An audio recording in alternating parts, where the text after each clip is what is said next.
서울의 심장부 강남의 스카이라인을 지배하는 YBS 그룹 타워의 최상층. 거대한 통유리창 너머로 도시의 야경이 보석처럼 흩뿌려져 있었지만 회의실 안의 공기는 얼음장처럼 차가웠다. 이것이 최선입니까? 고요함을 깨뜨린 것은 강태민의 목소리였다. 그의 목소리는 높낮이가 거의 없었지만 그 안에 담긴 무게감은 회의실에 모인 임원들의 어깨를 짓눌렀다. 그의 시선이 향한 곳에는 입사 10년 차의 베테랑 박 부장이 식은땀을 흘리며 서 있었다. 죄송합니다, 대표님.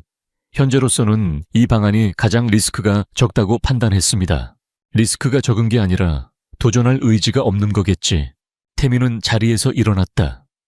185cm가 넘는 훤칠한 키에 한 치의 오차도 없이 맞춰진 최고급 맞춤 정장은 그의 존재감을 더욱 압도적으로 만들었다. 그는 천천히 박 부장에게 다가갔다. 그의 발걸음 소리만이 회의실의 정적을 갈랐다. 박 부장, YBS 그룹이 어떻게 지금의 위치에 올랐다고 생각하지? 대표님의 탁월한 리더십과 안주하지 않았기 때문이야. 태민은 박 부장 옆에 놓인 보고서를 집어들었다. 그리곤 아무런 감정 없는 얼굴로 그것을 반으로 찢어버렸다. 임원들의 얼굴에 경악이 스쳤지만 누구 하나 감히 입을 열지 못했다. 시장 점유율 1위라는 타이틀에 취해서 현상 유지가 목표가 되는 순간 우리는 끝이야. 이딴 쓰레기 같은 보고서를 내 책상 위에 올린 건 내 얼굴에 침을 뱉는 것과 같아. 일주일 주지, YBS의 이름에 걸맞은 시장을. 뒤흔들 새로운 전략을 가져와. 못하겠다면 그 자리에서 내려와. 냉혹한 선언이 끝나자 태민은 뒤도 돌아보지 않고 회의실을 나섰다. 남겨진 임원들은 그제야 참았던 숨을 몰아쉬었다. 강태민. 그는 YBS 그룹의 신화 그 자체이자 누구도 거역할 수 없는 절대 군주였다. 대표 집무실로 돌아온 태민은 넥타이를 거칠게 풀어헤치며 소파에 몸을 던졌다. 화려한 도시의 야경도 수천억의 가치를 지닌 사무실의 호화로운 인테리어도 그의 공허한 마음을 채워주지 못했다. 성공 부명예. 세상 모든 남자가 꿈꾸는 것을 다 가졌지만 그의 삶은 거대한 톱니바퀴처럼 일과 성공이라는 목표를 향해 기계적으로 돌아갈 뿐이었다. 김비서, 네 대표님. 인터폰 너머로 언제나처럼 차분한 김비서의 목소리가 들려왔다. 오늘 저녁 일정은 명성가 지하의 최 회장님과의 만찬이 예정되어 있습니다. 최유라 아가씨도 동석할 예정이라고. 취위소해. 네, 하지만 대표님, 이번 만찬은 M&A 건과 관련하여 매우 중요한 취위소하라고 했다. 태민의 단호한 목소리에 김비서는 더 이상 말을 잇지 못했다. 최유라. 명성그룹의 외동딸이자 정재계가 공인한 태민의 유력한 혼담 상대. 하지만 태민에게 그녀는 잘 만들어진 인형 혹은 귀찮은 비즈니스 파트너, 그 이상도 이하도 아니었다. 그의 삶의 여자는 사치였고 감정은 불필요한 소모였다. 차 대기시켜. 태민은 재킷을 걸치고 사무실을 나섰다. 지하 주차장에서 대기하고 있던 검은색 세단이 소리 없이 미끄러져 도로로 합류했다. 한강을 가로지르는 다리를 건너며 태민은 창밖으로 스쳐 지나가는 풍경을 무심히 바라보았다. 사람들은 웃고 떠들고 사랑하며 살아가고 있었다. 자신과는 전혀 다른 세상의 이야기처럼 느껴졌다. 대표님, 댁으로 모실까요? 운전석에서 김비서가 물었다. 아니. 태민은 문득 충동적인 기분에 휩싸였다. 정해진 길 예측 가능한 일상에서 벗어나고 싶었다. 아무 데나가 그냥 직진해. 네. 김비서는 당황했지만 곧 태민의 의중을 파악하고 말없이 엑셀을 밟았다.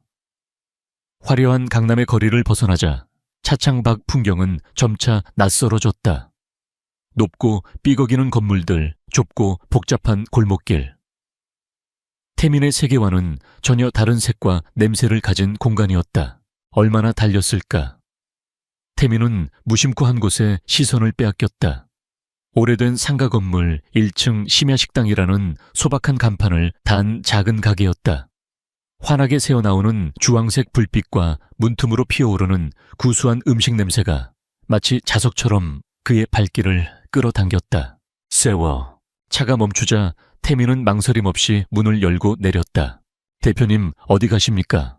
김 비서가 다급하게 따라 내렸지만 태민은 손을 들어 그를 제지했다. 혼자 다녀오지. 넌 여기서 기다려. 하지만 기다려. 명령이었다. 김 비서는 더 이상 아무 말도 하지 못하고 불안한 눈빛으로 태민의 뒷모습을 바라볼 뿐이었다. 딸랑. 낡은 문에 달린 종이 정겨운 소리를 냈다. 가게 안은 좁고 소란스러웠다.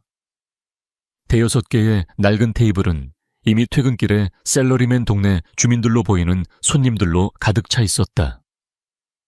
시끄러운 대화 소리 그릇, 흩부딪히는 소리, 지글지글 음식이 익어가는 소리가 뒤섞여 활기찬 에너지를 만들어내고 있었다.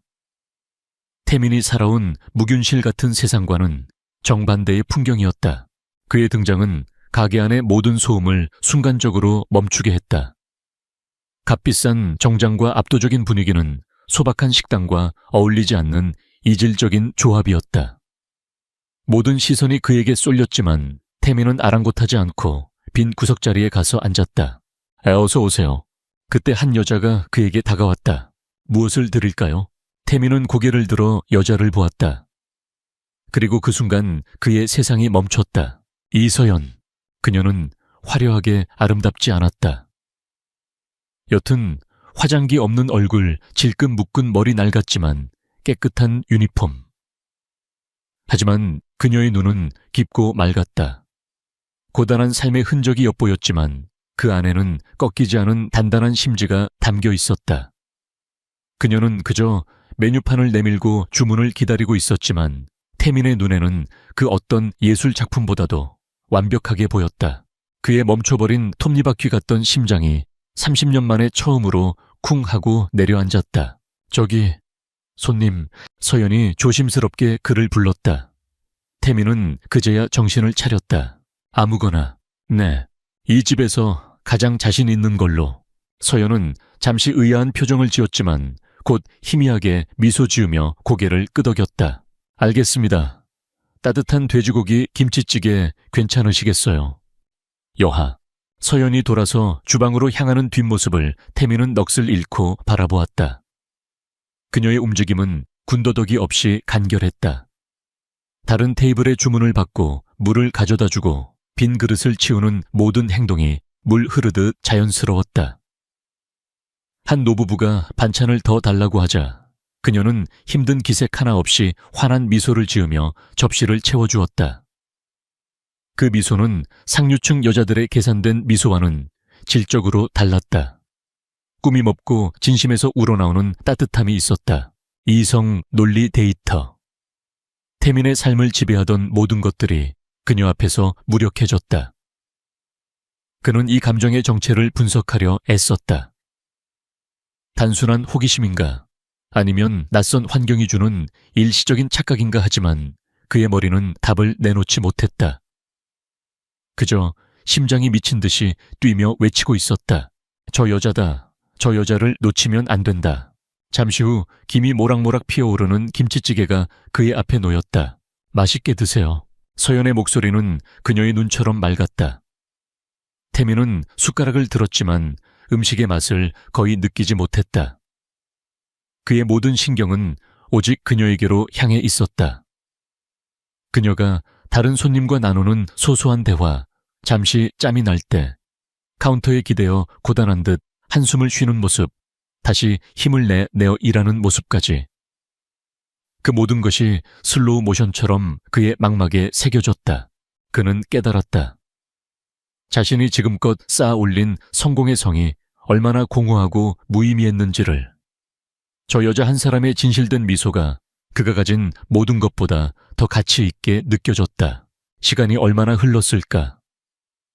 가게 안의 손님들이 하나둘씩 자리를 뜨고 소란스러웠던 식당은 점차 조용해졌다. 태민은 마지막 남은 손님이었다. 그는 자리에서 일어나 계산대로 향했다. 서연은 묵묵히 그릇을 정리하고 있었다. 계산하겠습니다. 태민의 목소리에 서연은 놀란 듯 고개를 들었다. 아, 네, 8,000원이나 8,000원입니다. 태민은 지갑에서 수표 한 장을 꺼내 건넸다. 서연의 눈이 동그래졌다. 손님 죄송하지만 저희는 이렇게 큰 돈은 거슬러 드리기가 겨스름돈은 필요 없어. 태민은 서연을 똑바로 응시했다. 그의 눈빛은 회의실에서 임원들을 압도하던 그것과는 전혀 달랐다. 그 안에는 절박함과 진심이 담겨 있었다. 잠깐 이야기 좀 할 수 있을까?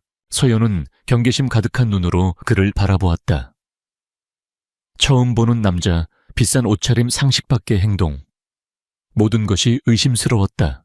무세운 할 말이 있으신데요. 태민은 잠시 숨을 골랐다. 그의 인생에서 가장 중요한 프레젠테이션을 앞둔 사람처럼 그는 자신의 모든 것을 걸어야 했다. 이 기회를 놓치면 그의 삶은 다시 무채색의 사막으로 돌아갈 것이다. 그는 자신의 이름과 직함을 먼저 밝혔다. 평범한 사람이 들으면 기절할 만큼 엄청난 타이틀이었지만 서연의 표정에는 큰 변화가 없었다.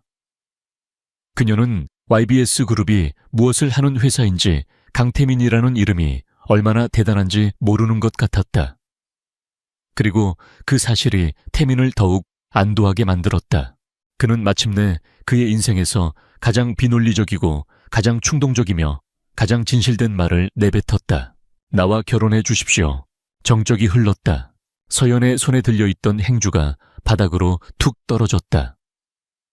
그녀의 눈은 믿을 수 없다는 듯이 크게 뜨여 있었다. 동공이 흔들렸고 입술이 살짝 벌어졌다. 그녀의 머릿속은 새하얗게 비어버렸다. 이 남자는 누구인가?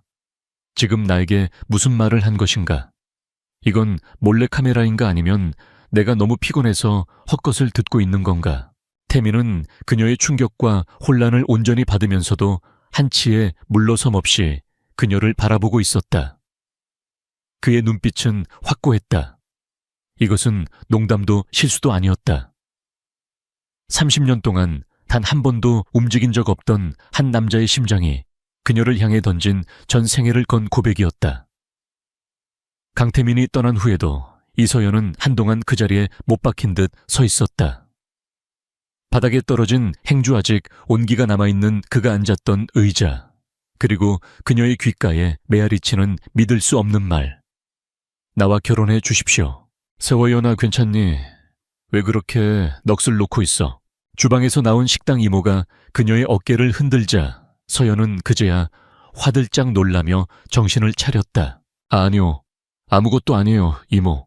근데 아까 그 손님 보통 사람은 아닌 것 같던데.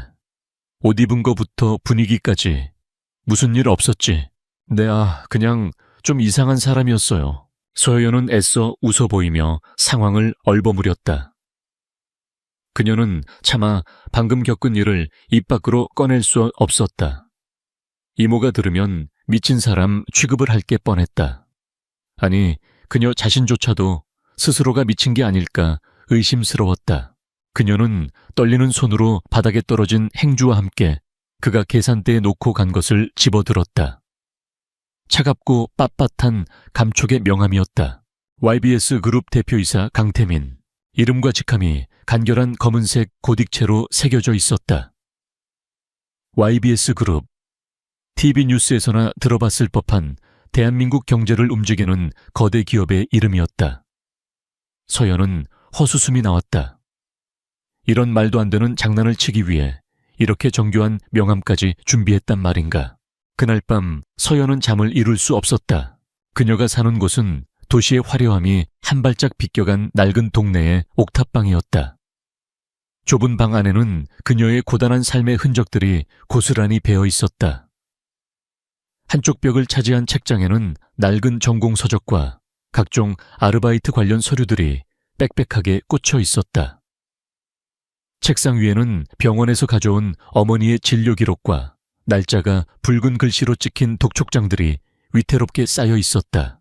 아버지가 사업 실패의 충격으로 세상을 떠나신 후 집안의 모든 짐은 그녀의 어린 어깨 위로 떨어졌다. 홀로 남으신 어머니는 충격으로 쓰러져 병원 신세를 지게 되었고 아버지가 남긴 빚은 눈덩이처럼 불어나 사채업자들의 그림자가 그녀의 일상을 위협했다. 그녀는 대학을 휴학하고 닥치는 대로 일을 했다. 낮에는 카페에서, 밤에는 심야 식당에서 잠자는 시간을 쪼개고 밥 먹는 시간을 아껴가며 일했지만 현실은 나아질 기미가 보이지 않았다. 서연은 서랍 깊숙한 곳에서 어머니의 사진이 담긴 작은 액자를 꺼냈다. 사진 속 어머니는 환하게 웃고 있었다. 저 미소를 다시 볼 수만 있다면. 어머니의 수술비와 밀린 병원비, 그리고 숨통을 조여오는 빚이. 그녀에게는 기적이 필요했다. 그때 책상 위 명함이 눈에 들어왔다. 강태민. 서연은 홀린 듯 낡은 스마트폰을 들어 그의 이름을 검색했다. 그리고 화면에 떠오르는 수많은 기사들을 보며 그녀의 숨은 멎는 듯 했다. 대한민국 경제를 움직이는 마이더스의 손 강태민 대표. 30세에 최연소 대기업 총수, YBS 그룹의 신화. 냉철한 카리스마 흔들림 없는 리더십. 수많은 기사와 사진들이 그가 허풍쟁이나 사기꾼이 아님을 증명하고 있었다. 그는 진짜였다. 대한민국 1%에 속하는 그녀와는 사는 세계가 다른 남자. 그런 남자가 왜 하필 자신에게 그런 말을 한 것일까? 나와 결혼해 주십시오. 그의 진지했던 눈빛이 떠올랐다. 농담이라고 하기에는 너무나도 절박해 보였던 그 표정. 서연의 마음속에서 의심과 한 가닥 희망이 격렬하게 충돌했다. 이건 위험한 함정일 것이다. 부자들의 잔인한 유희일지도 모른다. 하지만 만약 아니라면, 만약 이것이 절망의 벼랑 끝에선 자신에게 내려온 유일한 동아줄이라면. 며칠이 지났다. 서연의 일상은 변함없이 고단했고 고민은 깊어졌다. 그러던 어느 날 그녀가 일하는 카페로 험악한 인상의 남자들이 들이닥쳤다. 사채업자들이었다. 이서연 씨, 좋은 말로 할 때 우리 사장님 전화 좀 받으시지. 여기서 이러지 마세요. 일하는 중입니다. 이자 갚을 생각은 안 하고 여기서 한가하게 커피나 내리고 있겠다. 아가씨, 우리가 우스워 보여.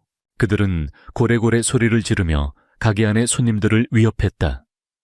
서연은 창백해진 얼굴로 고개를 숙였다. 수치심과 공포심에 온몸이 떨려왔다.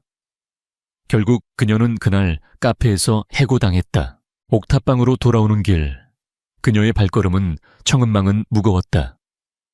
더 이상 물러설 곳이 없었다. 그녀는 결심했다.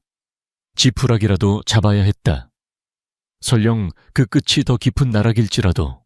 서연은 떨리는 손으로 강태민의 명함에 적힌 번호를 눌렀다. 신호음이 몇 번 울린 후 차분하고 정중한 남자의 목소리가 들려왔다. YBS 그룹 대표이사 비서실입니다. 서연은 마른 침을 삼키며 간신히 자신의 이름을 말했다. 다음 날 서연은 YBS 그룹 타워 앞에 서 있었다. 하늘을 찌를 듯 솟아있는 거대한 건물은 그녀를 압도했다. 그녀는 어제 카페에서 해고당할 때 입었던 낡은 옷차림 그대로였다. 로비를 오가는 사람들의 화려한 옷차림과 당당한 걸음걸이 속에서 그녀는 마치 다른 종족처럼 이질적이었다. 김 비서의 안내를 받아 엘리베이터에 올랐다. 숫자가 순식간에 바뀌었고 띵 하는 소리와 함께 문이 열렸다. 그녀가 마주한 곳은 한 회사의 사무실이라기보다는 거대한 현대미술관의 로비 같았다. 그리고 그 끝도시 전체를 발 아래 둔 거대한 집무실에서 강태민이 그녀를 기다리고 있었다. 식당에서 봤을 때와는 또 다른 모습이었다. 완벽한 수트 차림에 머리카락 한 올 흐트러짐 없는 그는 차갑고 압도적인 권위 그 자체였다. 그는 그녀를 훑어보지도 않고 앉으라는 말도 없이 입을 열었다. 결정했나? 질문이 아닌 확인이었다. 서연은 주먹을 꽉 쥐었다. 이 남자 앞에서 주눅 들고 싶지 않았다. 그 전에 묻고 싶은 게 있습니다. 태민은 그제야 서연에게 시선을 돌렸다. 그의 눈빛은 여전히 그 깊이를 알 수 없었다. 왜 저였나요? 이해할 수 없었다. 세상 모든 것을 가진 남자가 왜 옥탑방에 사는 가난한 식당 종업원에게 결혼을 말하는가? 태민은 잠시 창밖을 보았다. 그의 시선은 도시의 가장 먼 곳을 향해 있었다. 나는 평생을 이성과 논리로 살아왔다. 내 모든 결정은 데이터에 기반했고 그 결정들이 지금의 YBS를 만들었지. 그는 다시 서연을 보았다. 그런데 당신을 본 순간 내 안의 모든 것들이 아무런 소용이 없어졌다. 설명할 수 없는 감정, 내 통제를 벗어나는 본능, 내 직감은 단 한 번도 틀린 적이 없어. 이 회사를 세울 때도 그랬고, 그리고 내 직감이 말하더군. 당신을 놓치면 내 인생 전체를 후회하게 될 거라고. 그의 대답은 낭만적이지 않았다. 오히려 소유욕에 가까운 지독히도 이기적인 고백이었다. 하지만 그 안에는 거짓이 없었다. 서연은 그의 눈에서 흔들림 없는 진심을 읽었다. 서연은 숨을 크게 들이마셨다. 그녀는 준비해온 말을 꺼냈다. 좋아요. 하지만 조건이 있습니다. 그녀는 떨리는 목소리로 자신의 상황을 모두 털어놓았다. 아픈 어머니 남겨진 빚. 그녀는 사랑이나 애정을 원하는 것이 아니라고 분명히 말했다. 이건 거래라고. 어머니의 수술비와 빚을 갚아주는 대가로 그의 아내가 되어주겠다고.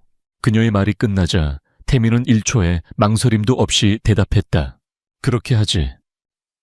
네, 돈은 문제없어. 필요한 만큼 말해. 계약도 좋아. 하지만 법적으로 완벽한 부부가 될 거다. 대외적으로 당신은 내 유일한 아내야. 할 수 있겠나? 서연은 그의 말에 아무런 대답도 할 수 없었다. 그들의 혼인신고는 그날 바로 일사천리로 진행되었다. 그리고 며칠 후 대한민국이 발칵 뒤집혔다. 속보, YBS 그룹 강태민 대표. 평범한 일반인 여성과 깜짝 결혼. 뉴스는 삽시간에 퍼져나갔다. 언론은 21세기 신데렐라 스토리라며 흥분했고 인터넷은 그의 아내가 된 일반인 여성의 신상에 대한 추측으로 들끓었다. 청담동의 한 고급 빌라. 최유라는 태블릿 PC에 뜬 기사를 보고 피처럼 붉은 와인이 담긴 크리스털 잔을 벽에 던져버렸다. 모모 식당 종업원. 와장창 잔이 산산조각나며 붉은 액체가 하얀 벽지를 더럽혔다. 그녀의 아름다운 얼굴은 분노와 굴욕감으로 일그러져 있었다. 강태민. 감히 나를 두고 저런 천한 것과 자신이야말로 강태민의 유일한 짝이라 믿어 의심치 않았던 그녀의 자존심은 산산조각 났다. 그녀에게 이것은 사랑의 배신이 아니라 계급에 대한 모독이었다. 같은 시각 YBS 그룹의 또 다른 핵심 인물인 박진우 전무는 자신의 사무실에서 기사를 보며 의미심장한 미소를 짓고 있었다. 사랑이라, 철옹성 같던 강태민에게도 저런 허점이 있었군. 그는 강태민의 오랜 라이벌이었다. 태민의 그늘에 가려 만년 2인자에 머물러야 했던 그는 이 사건을 로맨스가 아닌 기회로 보았다. 이성을 잃은 총수라. 주주들이 아주 좋아할 만한 이야기야. 그는 즉시 어딘가로 전화를 걸어 의심의 씨앗을 뿌리기 시작했다. 태민의 집무실 김비서는 쏟아지는 언론 보도 자료들을 태민의 책상 위에 올려놓았다. 그의 얼굴에는 깊은 우려가 서려 있었다. 대표님, 정말 괜찮으시겠습니까? 이미 끝난 일이야. 태민은 창밖을 보며 무심하게 대답했다. 그의 표정은 여전히 읽을 수 없었다. 그날 저녁 서연은 태민의 펜트하우스로 짐을 옮겼다. 짐이라고 해봐야 낡은 옷 몇 가지와 책 몇 권이 든 작은 여행 가방 하나가 전부였다. 그녀가 마주한 집은 집이라기보다는 거대한 모델 하우스 같았다. 넓이를 가늠할 수 없는 거실 최고급 가구와 값비싼 미술품들. 하지만 그 어디에도 사람 사는 온기라고는 찾아볼 수 없었다. 모든 것이 차갑고 모든 것이 제자리에 완벽하게 놓여 있었다. 당신 방은 저쪽이야. 태민이 가리킨 곳에는 그의 침실과 정반대편에 위치한 또 다른 문이 있었다. 그들의 관계를 보여주는 듯한 거리였다. 그들의 첫 저녁 식사는 거대한 대리석 식탁에서 이루어졌다.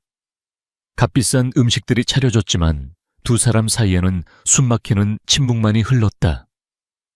서연은 마치 황금으로 만든 감옥에 갇힌 기분이었다. 태민은 말없이 식사를 하며 이따금씩 그녀를 힐끔거렸다. 수많은 이사회를 정복했던 그였지만 자신의 아내와 무슨 말을 해야 할지 전혀 알 수 없었다. 법적으로 부부가 된 첫날 밤, 그들은 세상에서 가장 먼 두 사람처럼 각자의 방으로 향했다. 거래는 성립되었고 세상은 떠들썩했지만 그들의 진짜 이야기는 이제 막 불안한 서막을 올리고 있었다. 강태민과의 계약 결혼 후 이서연의 삶은 송두리째 바뀌었다. 좁고 곰팡내 나던 옥탑방은 하늘 위 궁전 같은 펜트하우스로 기름때 묻은 유니폼은 최고급 명품 옷들로 채워진 드레스룸으로 변했다. 어머니의 수술은 성공적으로 끝났고 지긋지긋했던 빚도 모두 청산되었다. 물질적으로는 꿈에도 그리던 삶이었지만 그녀의 마음은 단 하루도 편할 날이 없었다. 이 거대하고 차가운 집에서 그녀는 유령 같은 존재였다. 아침에 눈을 뜨면 전문 요리사가 차려놓은 식사를 혼자 먹었고 낮에는 텅 빈 집을 정처리 없이 떠돌았다. 강태민은 새벽같이 집을 나가 자정이 다 되어서야 돌아왔다. 그들은 한 지붕 아래 살았지만 마주치는 일조차 드물었다. 부부라기보다는 서로의 삶에 관여하지 않는 하숙인에 가까웠다. 그러던 어느 날 외출 준비를 하던 태민이 서재에서 그녀를 불렀다. 이번 주 금요일 YBS 재단 자선 갈라가 있어. 그는 서류에서 눈을 떼지 않은 채 업무 지시를 하듯 말했다. 내 아내로서 당신이 참석해야 할 첫 공식 행사야. 준비하도록 해. 서효연의 심장이 쿵 내려앉았다. 공식 행사. 그것은 그녀가 상상만으로도 숨이 막히는 화려하지만 잔인한 세계로 첫 발을 내딛는 것을 의미했다. 카페에서 그녀를 모욕했던 사채업자들보다 더 교양 있고 더 잔인한 사람들이 득실거리는 곳. 저는 그런 곳에 어울리지 않아요. 어울리는지 아닌지는 내가 판단해. 당신의 의무는 내 옆자리를 지키는 거야. 태민의 목소리에는 거절을 용납하지 않는 단호함이 배어 있었다. 계약 조건이 그녀의 발목을 잡았다. 그녀는 그의 아내 역할을 해야만 했다. 행사 당일 펜트하우스는 아침부터 분주했다. 처음 보는 얼굴의 스타일리스트, 헤어 디자이너, 메이크업 아티스트들이 팀을 이루어 그녀에게 달려들었다. 그녀는 마네킹처럼 앉아 그들의 손길에 몸을 맡겼다. 값비싼 화장품이 그녀의 얼굴을 뒤덮고 뜨거운 기계가 그녀의 머리카락을 매만졌다. 그녀는 이 모든 과정이 낯설고 불편했다. 마치 이서연이라는 존재를 지우고 강태민의 아내라는 새로운 인형을 만들어내는 의식 같았다. 몇 시간이 흐른 후 모든 준비가 끝났다. 다 됐습니다, 사모님. 서연은 무심코 거울을 보았다가 숨을 멈췄다. 거울 속에는 그녀가 모르는 여자가 서 있었다.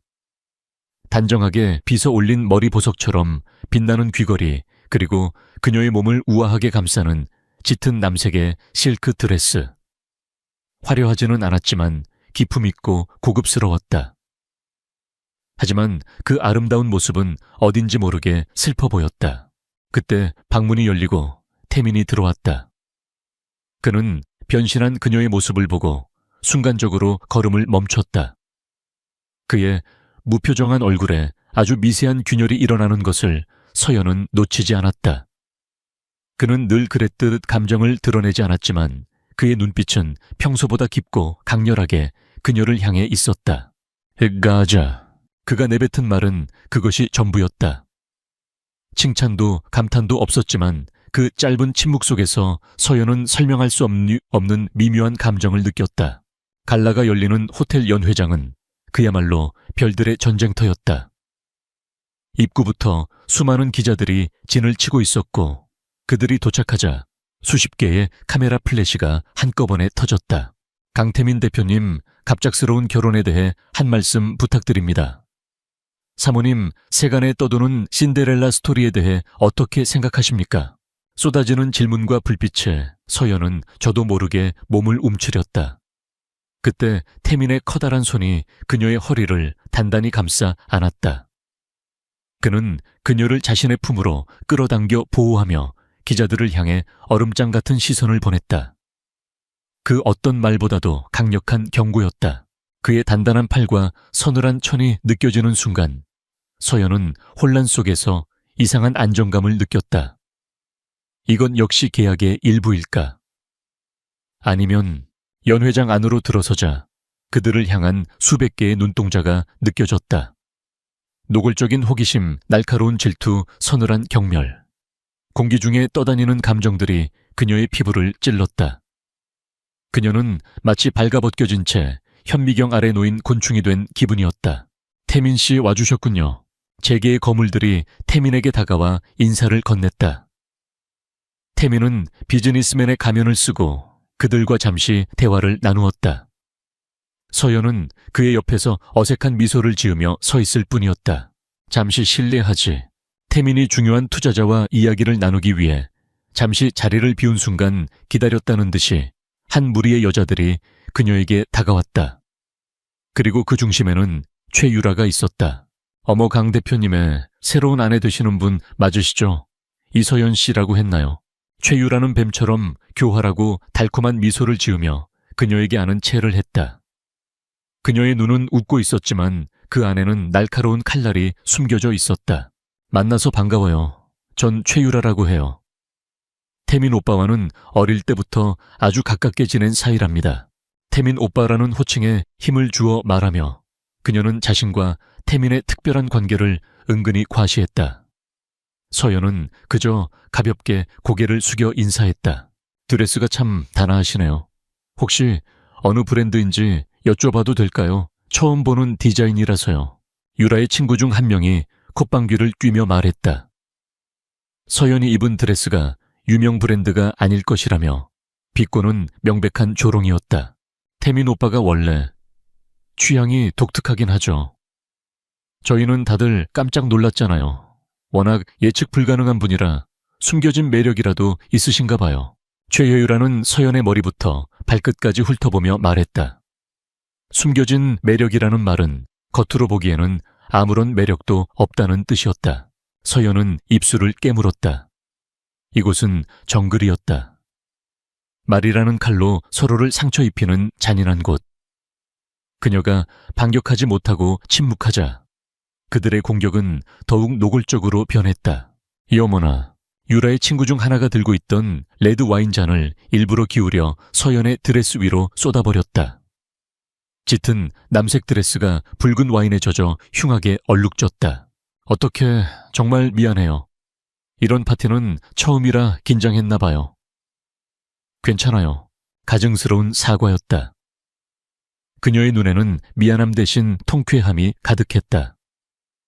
주변의 모든 시선이 그들에게 쏠렸다. 모두가 서연이 어떻게 반응할지 지켜보고 있었다. 울음을 터뜨리거나 당황해서 어쩔 줄 몰라 하거나 혹은 맞서 소리를 지르거나 하지만 서연의 반응은 그들의 예상을 완전히 빗나갔다. 그녀는 잠시 눈을 감았다가 떴다. 그리고는 와인을 쏟은 여자를 향해 돌아섰다. 그녀의 눈빛에는 분노나 원망 대신 차분하고 단단한 무언가가 담겨 있었다. 서연은 웨이터에게서 냅킨을 받아들고 드레스의 얼룩을 가볍게 닦아내는 신용을 했다. 그리고는 조용히 입을 열었다. 그녀의 목소리는 작았지만 주변의 소음을 잠재울 만큼 또렷했다. 괜찮습니다. 옷이야 다시 사면 그만이지만 그녀는 최유라와 그녀의 친구들을 차례로 둘러보며 말을 이었다. 쏟아진 와인처럼 한번 뱉은 말은 다시 주워 담을 수 없으니까요.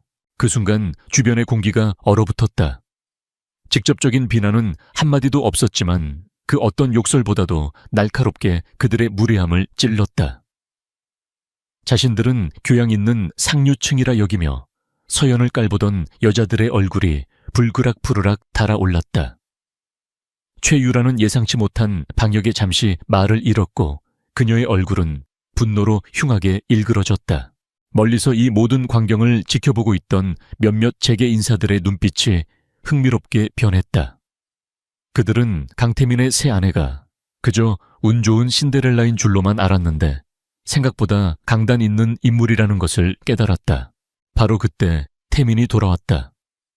그는 멀리서부터 상황을 모두 지켜보고 있었다. 그는 일부러 즉시 개입하지 않았다.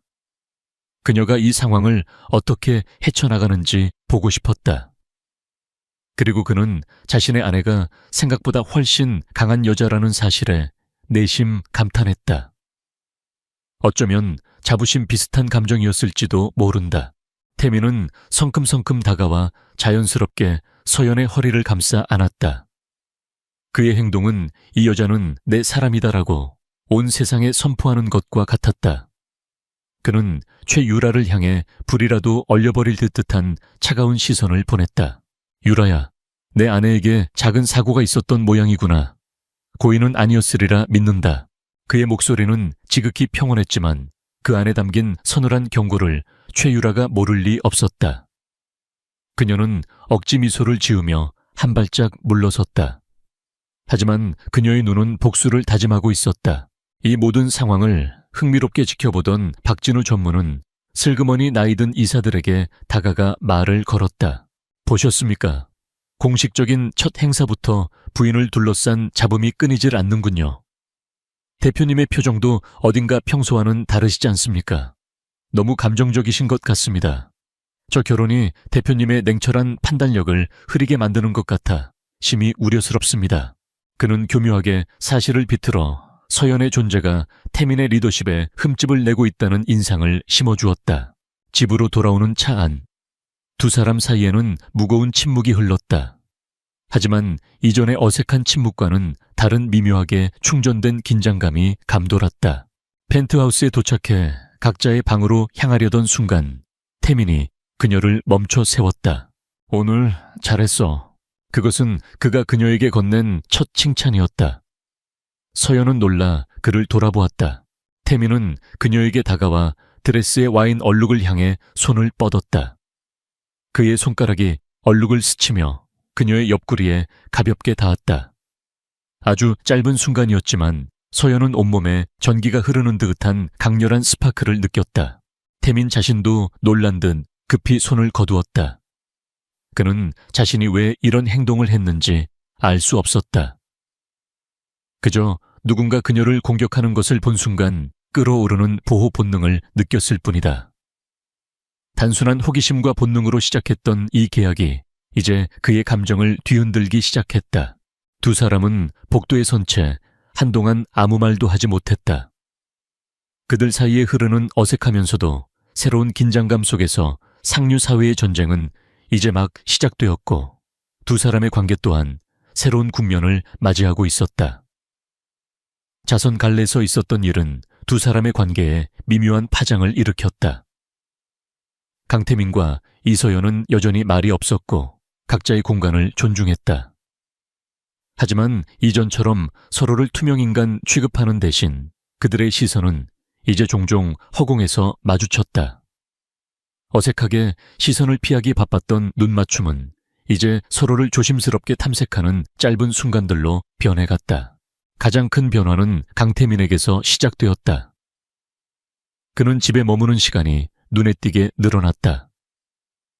철옹성 같던 그의 스케줄에 조기 퇴근이라는 항목이 끼어들기 시작한 것이다. 심지어 주말에도 회사에 나가던 그가 펜트하우스 서재에서 일을 하는 날이 잦아졌다. 대표님, 요즘 컨디션이 안 좋으신 겁니까? 걱정스럽게 묻는 김 비서에게 태민은 집중이 더 잘 돼서 라고 무심하게 대답했지만 그 자신도 알고 있었다. 이것은 변명에 불과하다는 것을. 그의 발걸음을 집으로 이끄는 것은 업무 효율이 아니었다. 그것은 바로 이서연이라는 아직 그가 다 풀어내지 못한 가장 흥미롭고 복잡한 미스터리에 대한 호기심이었다. 그는 관찰자처럼 그녀를 지켜보았다. 이 거대하고 화려한 집은 그녀에게 어울리지 않는 옷처럼 보였다. 그녀는 여전히 소파에 편히 앉는 법이 없었고 고용인들에게도 늘 깍듯하고 조심스러웠다. 하지만 그녀는 자신만의 방식으로 이 황금 감옥에 서서히 온기를 불어넣고 있었다. 아무도 돌보지 않던 발코니의 화초들에 물을 주고 먼지만 쌓여가던 책장의 책들을 꺼내 읽었다. 그녀의 작은 손길들이 닿으면서 집안 곳곳에서 희미하게나마 사람 사는 향기가 피어오르기 시작했다. 그러던 어느 날 저녁 평소보다 일찍 집에 돌아온 태민은 낯선 냄새를 맡았다. 늘 인공적인 방향제 냄새나 소독약 냄새만 나던 거실의 기분 좋은 유화 물감 냄새와 테레비뉴 향이 섞여 감돌고 있었다. 그는 홀린 듯 냄새의 근원지를 따라갔다. 그가 한 번도 들어가 본 적 없는 햇볕이 가장 잘 드는 구석의 작은 온실이었다. 그리고 그곳에서 그는 이서연을 발견했다. 그녀는 커다란 이젤 앞에 서서 그림에 완전히 몰두해 있었다. 옷장 가득한 명품 드레스 대신 페인트가 잔뜩 묻은 낡은 티셔츠와 편한 트레이닝 바지 차림이었다. 머리는 아무렇게나 질끈 묶었고 얼굴에는 자신도 모르는 새 물감이 묻어 있었다. 그 모습은 갈래서 보았던 화려한 인형이 아니었다. 그곳에는 생생하게 살아 숨쉬는 이서연이 있었다. 태민은 조용히 그녀의 캔버스를 보았다. 그리고 숨을 멈췄다. 캔버스에 담긴 것은 그들이 처음 만났던 심야식당의 풍경이었다. 사진처럼 정교하지는 않았지만 그 그림에는 사진이 담을 수 없는 것들이 담겨 있었다. 피어오르는 김의 따스함 고된 하루를 마치고 소주잔을 기울이는 사람들의 지친 어깨, 그리고 그들을 말없이 위로하는 식당의 주황색 불빛까지. 그림 전체에서 사람에 대한 깊은 연민과 따뜻한 시선이 느껴졌다. 수십억을 호가하는 유명 작가들의 그림을 수집하는 것이 취미인 그였지만 그의 펜트하우스에 걸린 그 어떤 그림도 이 이름 없는 화가의 소박한 캔버스만큼 그의 마음을 움직이지 못했다. 그는 깨달았다. 그녀의 단순함은 깊이가 없는 것이 아니라 세상을 다른 방식으로 보는 풍요로움이라는 것을. 그의 기척을 느낀 서연이 화들짝 놀라며 돌아섰다. 그녀는 마치 비밀스러운 내면을 들킨 사람처럼 당황하며 캔버스를 몸으로 가리려고 했다. 언제부터 오셨어요? 방금. 태민은 그녀의 그림에서 눈을 떼지 않은 채 물었다. 왜 그만뒀지? 그의 질문은 그림을 그리느냐가 아니었다. 그는 그녀가 과거에 그림을 그렸다는 것을, 그리고 어떤 이유로 중단했다는 것을 이미 꿰뚫어 보고 있었다. 서연은 그의 날카로운 통찰력에 놀랐다. 그녀는 더 이상 숨길 수 없다는 것을 깨닫고 작은 목소리로 대답했다. 미대생이었어요. 하지만 그만둬야만 했어요. 먹고 사는 게 먼저였으니까요. 그녀의 목소리에는 씁쓸한 체념이 담겨 있었다.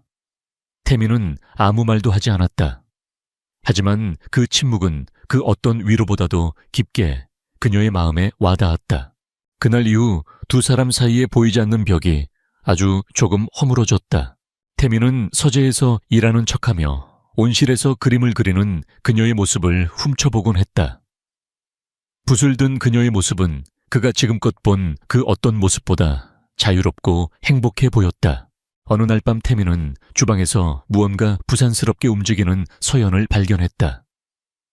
전문 요리사가 있음에도 그녀는 직접 라면을 끓이고 있었다. 서툰 솜씨로 파를 썰고 물 조절에 실패해 싱거운 라면을 끓여놓고는 혼자 멋쩍게 웃었다. 태민은 그 모습을 보고 저도 모르게 희미한 미소를 지었다. 완벽함과 효율성만이 미덕인 그의 세계에서는 볼 수 없는 사랑스러운 허술함이었다. 또 다른 날 태민이 중요한 해외 계약 문제로 골머리를 앓고 있을 때였다. 그는 서재에서 밤늦도록 서류와 씨름하고 있었다. 그때 조용히 문이 열리고 서연이 들어왔다. 그녀는 아무 말 없이 따뜻한 유자차 한 잔을 그의 책상 위에 내려놓고는 조용히 나갔다. 그 작은 배려가 부하 직원들의 아부 섞인 충성 맹세나 비즈니스 파트너들의 계산된 친절보다 훨씬 더 그의 지친 마음을 어루만졌다. 그는 문득 깨달았다. 이서연이라는 존재가 그의 폭풍우 같은 삶 속에서 유일한 안식처가 되어가고 있다는 것을.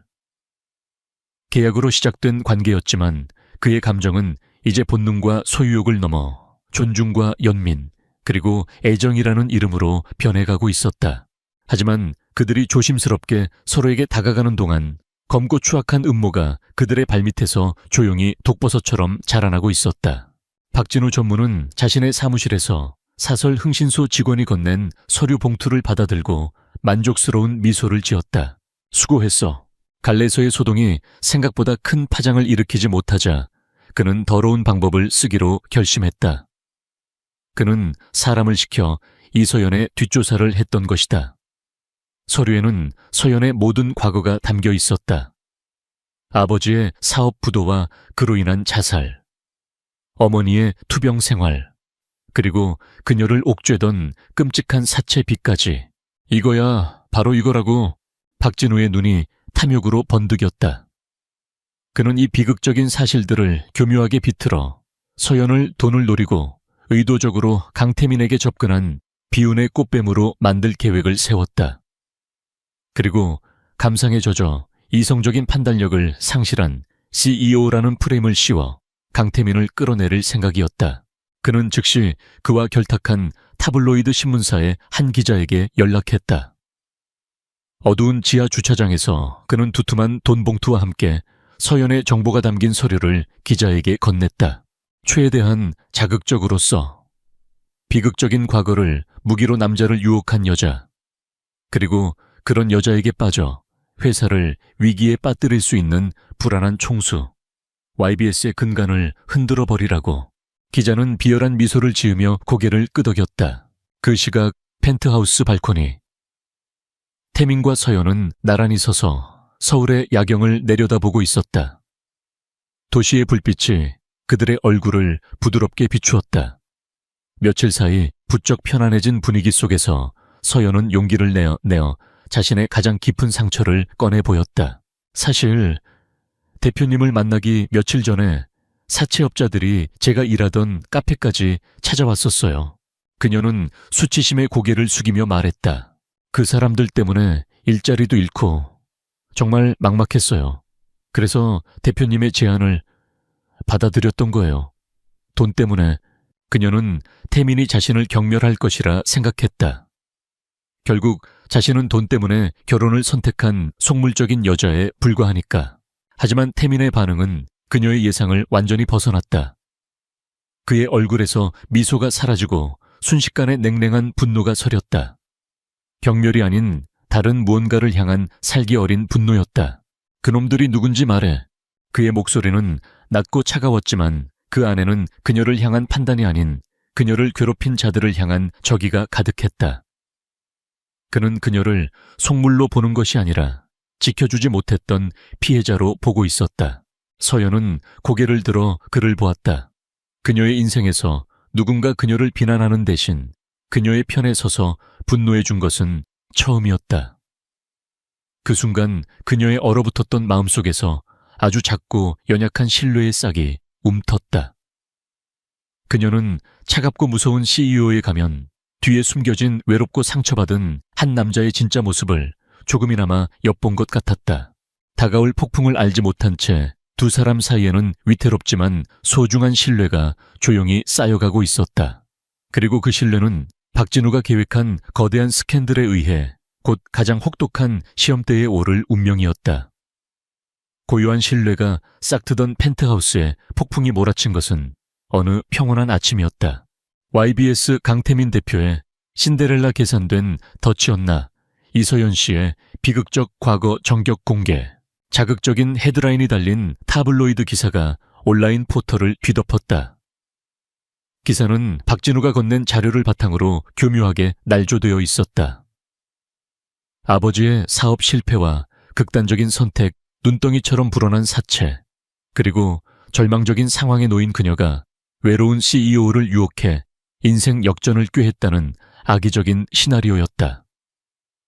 진실과 거짓이 교묘하게 뒤섞인 기사는 대중의 호기심을 자극하기에 충분했다.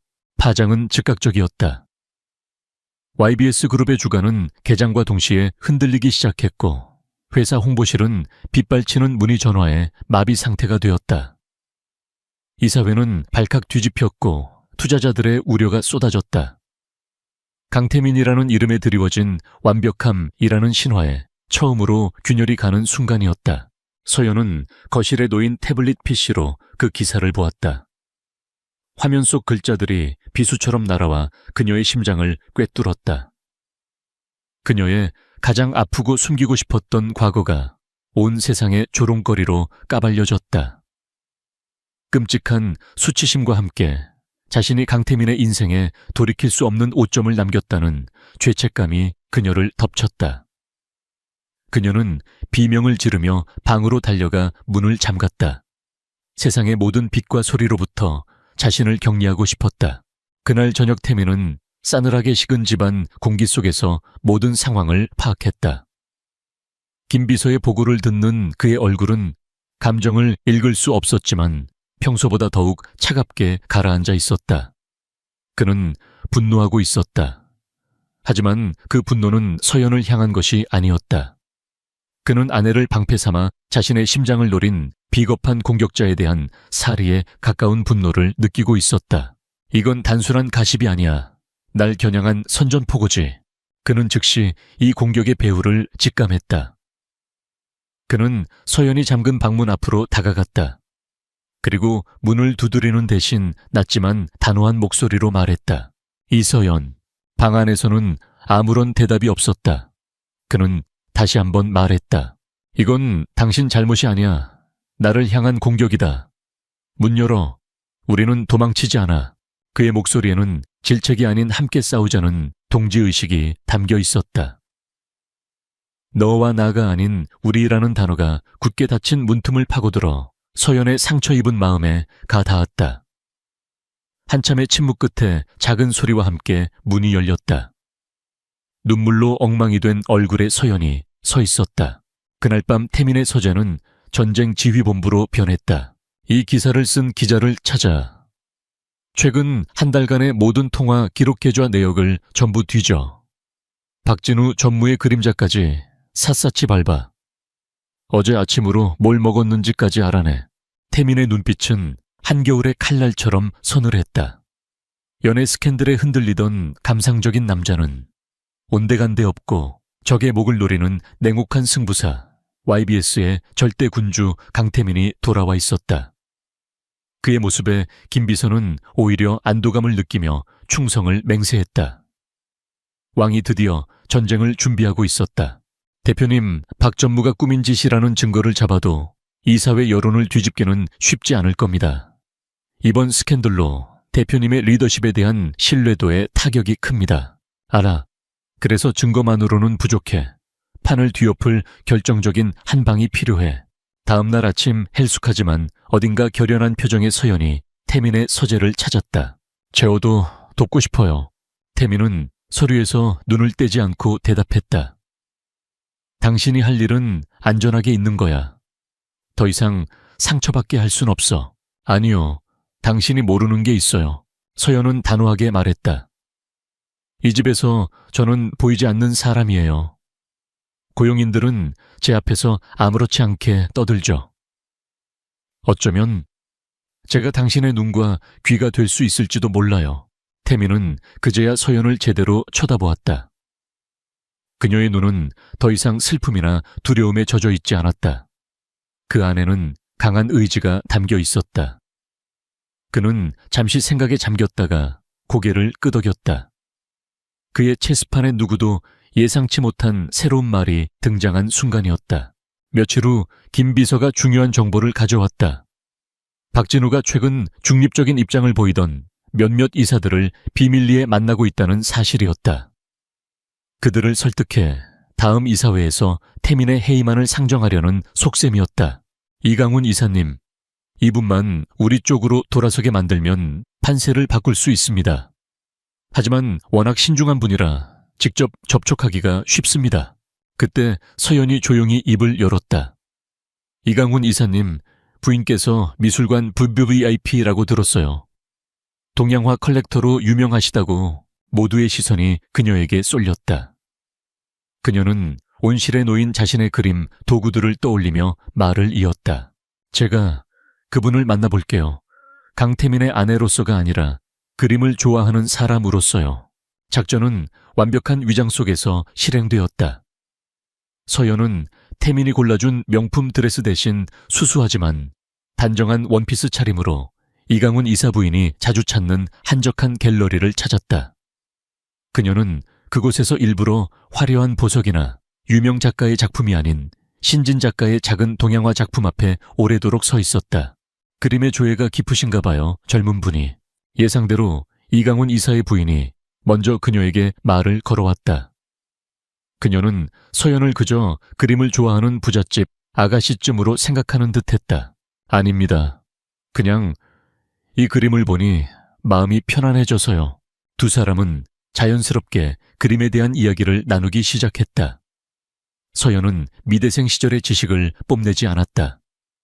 대신 진심으로 그림에 대한 자신의 감상을 이야기했고 그녀의 순수한 열정에 이사 부인은 점차 경계를 풀고 호감을 보였다.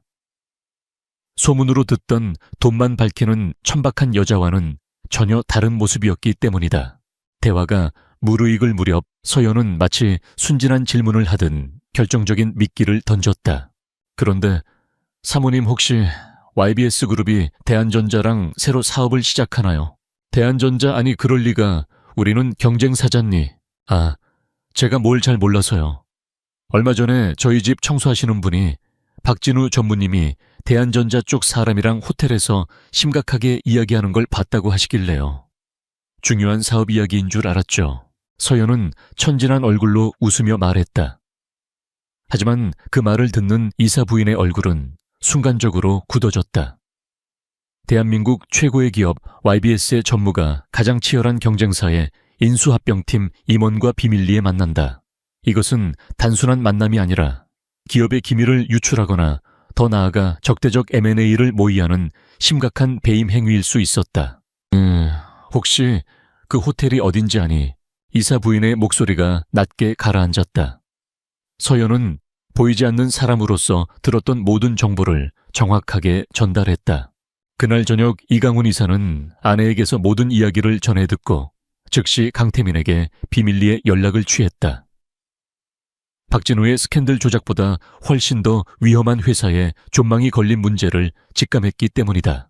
같은 시각 김 비서의 보고가 올라왔다.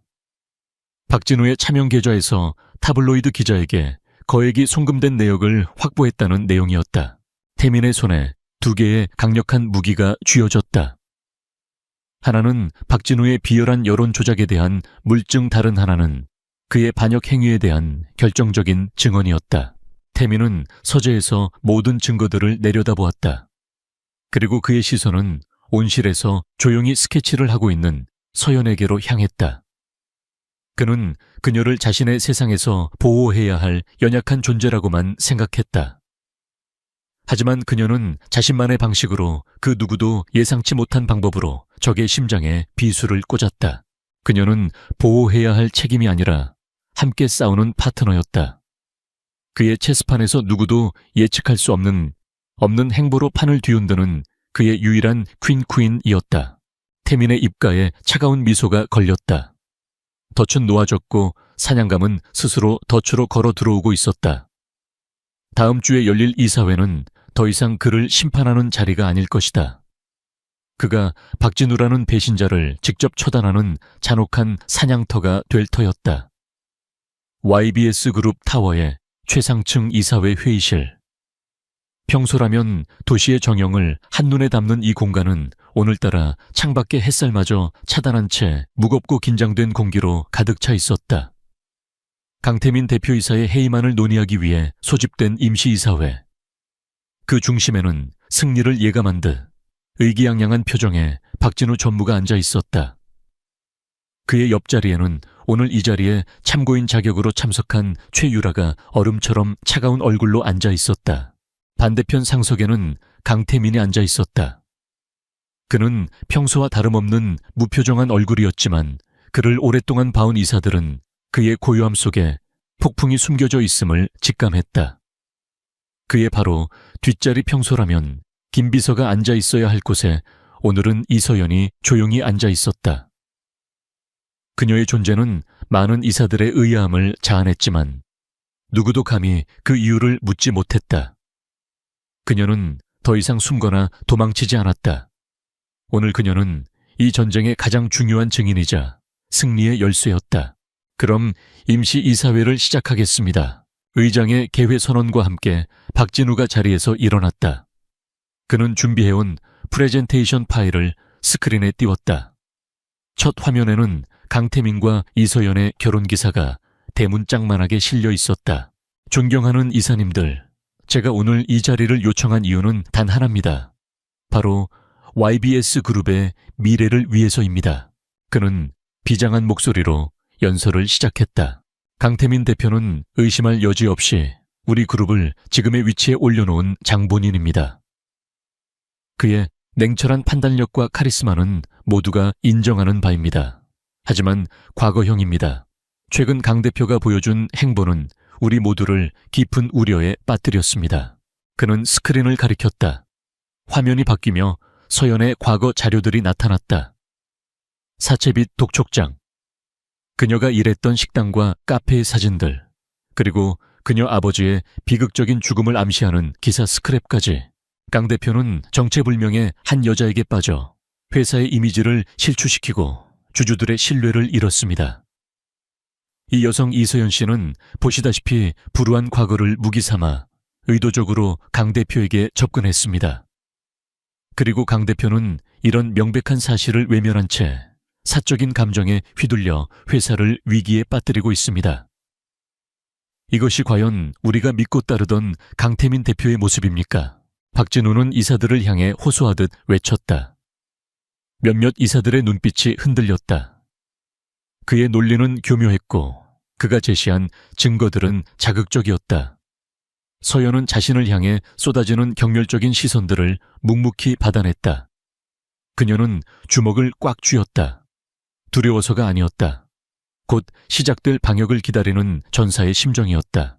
박진우는 쐐기를 받기 위해 최유라를 일으켜 세웠다. 이 자리에는 강 대표님을 가장 가까이에서 오랫동안 지켜봐온 명성그룹의 최유라 양이 증인으로 나와 있습니다. 최 양 직접 말씀해 주시죠. 최근에 강 대표님이 예전과 어떻게 달라졌는지. 최유라는 슬픔과 우려가 뒤섞인 연기를 하며 입을 열었다.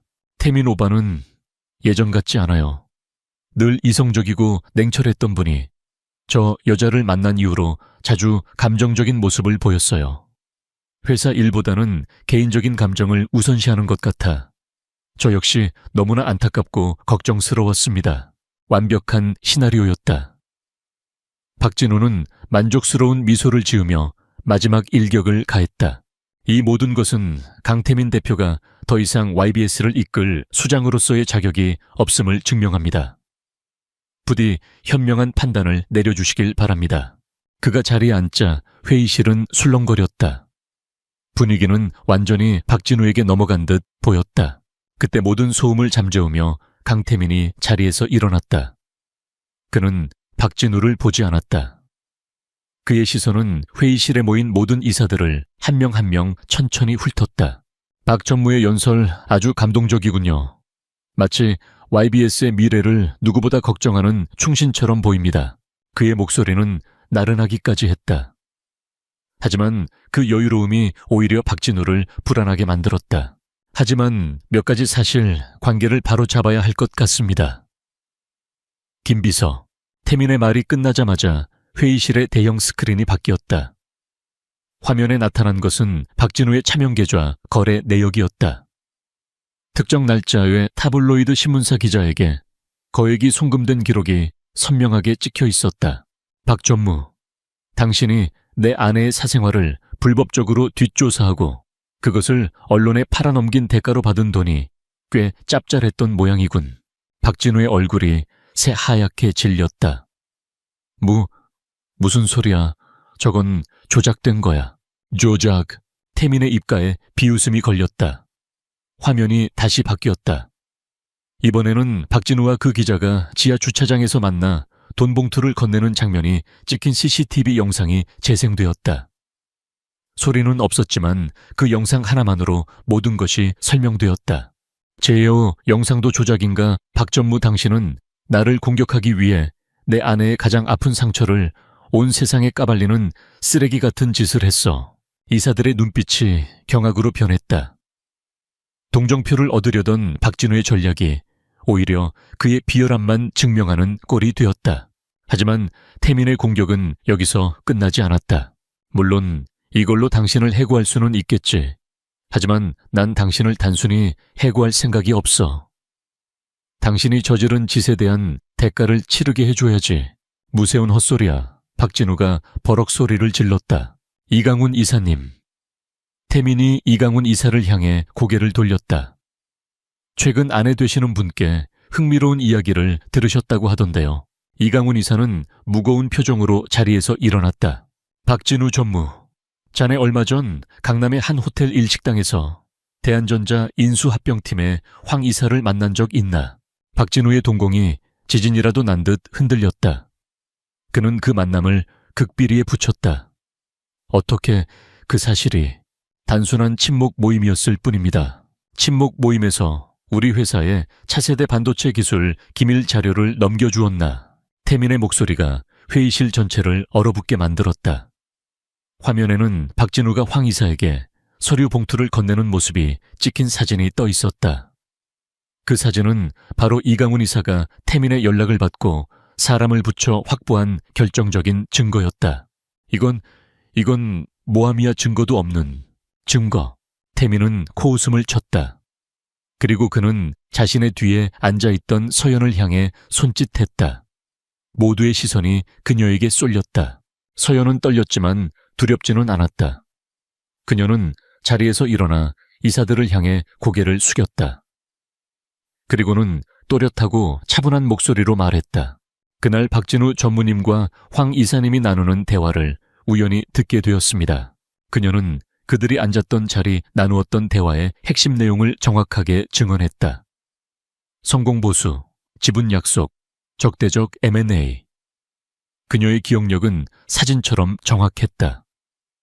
그녀가 보이지 않는 사람으로서 들었던 모든 조각들이 이제 박진우의 목을 겨누는 가장 날카로운 칼날이 되어 돌아왔다.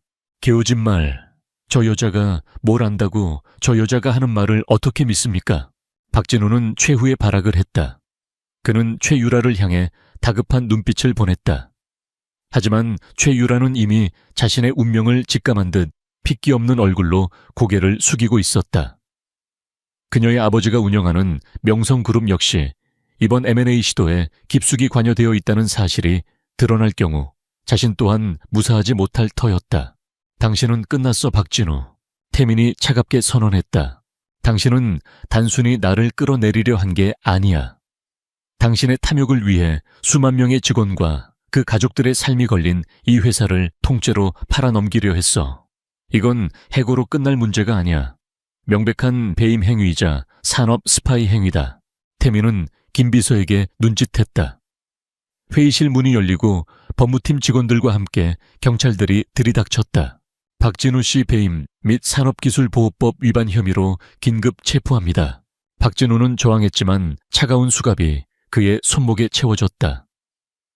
그는 끌려나가면서도 강태민을 향해 악에 바친 소리를 질렀다.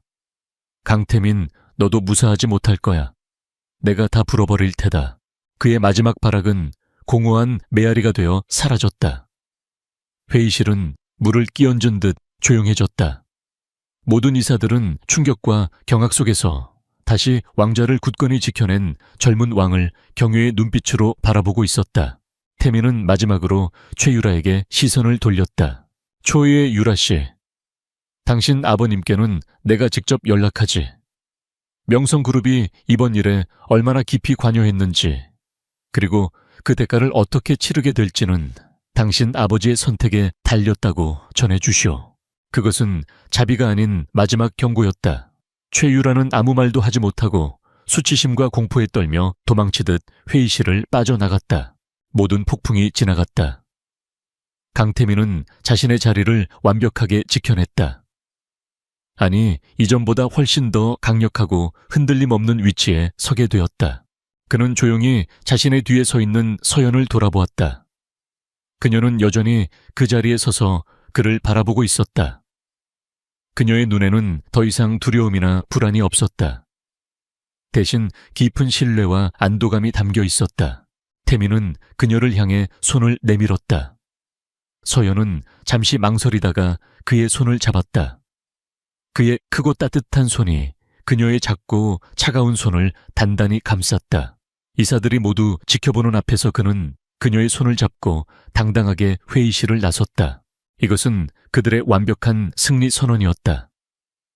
계약으로 시작된 관계는 이제 그 어떤 폭풍에도 흔들지 못할 가장 강력한 동맹이자 누구도 부정할 수 없는 진정한 파트너십으로 거듭나고 있었다. 이사회에서의 폭풍이 지나간 후 세상은 새로운 이야기를 쓰기 시작했다. YBS 그룹에 숨겨진 퀸 남편과 회사를 구하다. 박진우 전무의 배신과 몰락 추악한 진실 드러나. 언론의 헤드라인은 하루아침에 바뀌었다. 이서연은 더 이상 비운의 신데렐라나 계산적인 꽃뱀이 아니었다. 그녀는 지혜와 용기로 남편과 회사를 지켜낸 현대판 현모양처이자 잔 다르크로 묘사되었다.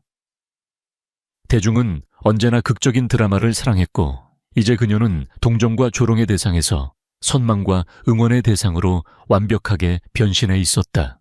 펜트하우스의 공기도 완전히 달라졌다. 어색한 긴장감과 숨막히는 침묵은 사라지고 그 자리에는 편안하고 따스한 온기가 감돌기 시작했다. 이서연은 이제 더 이상 이 집의 손님이 아니었다. 그녀는 이 집의 진짜 안주인이 되어가고 있었다. 그녀는 자신의 그림들을 온실뿐만 아니라 거실과 복대도 걸었다. 그녀의 그림들이 걸리자 차갑고 삭막하던 공간은 비로소 영혼을 가진 집처럼 보이기 시작했다.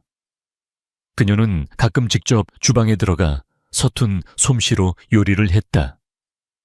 그녀가 끓인 된장찌개 냄새가 집안 가득 퍼지는 날이면 태미는 서재 대신 거실 소파에 앉아 신문을 읽었다. 두 사람의 대화도 변했다. 더 이상 사업 이야기나 의무에 대한 이야기는 없었다. 그들은 그림에 대해, 음식에 대해, 그리고 서로의 아프지 않은 과거에 대해 이야기했다. 서연은 어릴 적 동네 골목에서 친구들과 놀던 이야기를 했고 태미는 난생 처음으로 유년 시절 혼자 방 안에서 레고를 조립하며 세상을 배웠던 외로운 자신의 이야기를 꺼냈다. 어느 날 밤 태미는 거실 소파에 잠들어 있는 서연을 발견했다. 그녀의 무릎 위에는 스케치북이 위태롭게 놓여 있었다. 그는 조심스럽게 스케치북을 집어들었다. 그 안에는 그의 모습이 그려져 있었다. 냉철한 CEO가 아닌 창밖을 보며 생각에 잠긴 남자의 모습. 그의 얼굴에 서린 깊은 외로움까지 담아낸 섬세한 스케치였다. 태미는 가슴 한구석이 뭉클해지는 것을 느꼈다. 그는 조용히 담요를 가져와 그녀의 몸 위에 덮어주었다. 그의 손길이 그녀의 어깨에 잠시 머물렀다.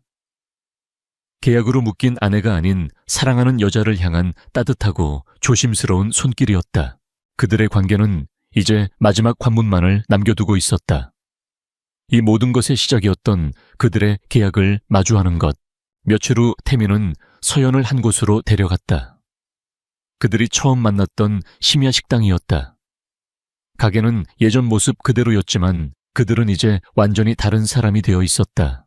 이모님, 저 왔어요. 서연의 인사에 식당 이모는 마치 친딸을 만난 것처럼 그녀를 반갑게 맞아주었다. 이모는 이미 뉴스를 통해 모든 것을 알고 있었다. 어머, 서 대표님 아니야. 아이고, 이렇게 어려운 분이 누추한 곳에. 이모 그냥 예전처럼 서연이라고 불러주세요. 서연의 말에 태미는 희미하게 미소 지었다. 그들은 처음 만났던 바로 그 구석자리에 마주 앉았다. 태미는 먼저 침묵을 깼다. 그날 내가 당신에게 결혼해달라고 했던 거 기억나. 서연은 말없이 고개를 끄덕였다. 내 인생에서 가장 이기적이고 가장 충동적인 결정이었어.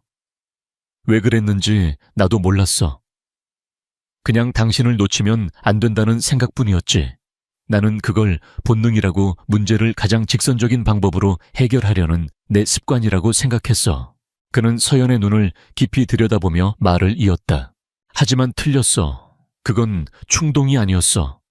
어쩌면 알아본 거겠지. 내 영혼이 자신의 반쪽을 알아본 거야. 30년 동안 내 마음은 황무지였어. 당신은 그곳에 내린 처음이자 마지막 비였지. 계약으로 시작했지만 당신은 이제 내 세상의 전부가 됐어. 그는 서연의 손을 조심스럽게 잡았다. 그의 손은 따뜻하고 단단했다. 이서연 사랑한다. 그의 고백에 서연의 눈에 그렁그렁 눈물이 맺혔다. 그녀는 애써 눈물을 참으며 미소 지었다. 나는 돈 때문에 당신의 제안을 받아들였어요. 그런 내 자신이 너무 부끄럽고 싫었어요. 스스로를 팔았다고 생각했어요. 그녀는 그의 손을 마주 잡았다. 하지만 당신과 함께 살면서 완벽한 CEO에 가면 뒤에 숨은 외로운 남자를 보았어요. 내가 상처받았을 때 나보다 더 아파하고 분노하던 당신을 보았어요. 내가 사랑에 빠진 건 YBS의 대표가 아니었어요. 내가 그림 그릴 때 조용히 차를 가져다 주던 남자 카메라 앞에서 나를 온몸으로 막아주던 남자. 그리고 모든 싸움이 끝난 후에 내 손을 잡아주던 바로 당신 강태민이라는 남자였어요. 나도 사랑해요, 강태민 씨. 두 사람은 서로를 바라보며 웃었다. 식당의 소음도 사람들의 시선도 더 이상 그들에게는 중요하지 않았다. 그들의 세상에는 오직 서로만이 존재했다. 1년 후 서울의 한 유명 갤러리에서 신진 작가 이서연의 첫 개인전이 열렸다. 일상의 온기라는 제목의 전시회는 비평가들의 극찬을 받으며 연일 인산인해를 이루었다. 전시회의 가장 유명한 작품은 심야식당이었다. 갤러리 한가운데 수많은 기자와 관람객들에게 둘러싸여 환하게 웃고 있는 서연의 모습이 있었다. 그리고 조금 떨어진 곳에서 강태민이 그런 그녀를 세상 가장 자랑스러운 표정으로 바라보고 있었다. 오늘 그는 YBS 그룹의 대표가 아닌 그저 화가 이서연의 남편일 뿐이었다. 전시회가 끝나고 두 사람은 펜트하우스 발코니에 나란히 서서 야경을 내려다보았다. 이제 그 공간은 더 이상 차갑지 않았다. 집안 곳곳에는 서연의 그림과 그녀가 만든 요리 냄새, 그리고 두 사람의 웃음소리가 가득했다. 후회한 적 있어요. 서연이 태민의 어깨에 기대며 물었다. 그날 그 말도 안 되는 청혼 말이에요. 태민은 그녀를 끌어안으며 그녀의 이마에 입을 맞췄다. 내 인생 최고의 사업적 결정이었어. 무한한 가치를 창출한 M&A였지. 그의 말에 서연은 웃음을 터뜨렸다. 그는 그녀의 입술에 부드럽게 키스했다. 도시의 화려한 불빛이 이제 막 진짜 사랑을 시작한 두 사람을 따뜻하게 축복하고 있었다. 30년 만에 찾아온 그의 첫사랑은 그의 인생을 통째로 바꾼 가장 완벽한 해피엔딩이었다.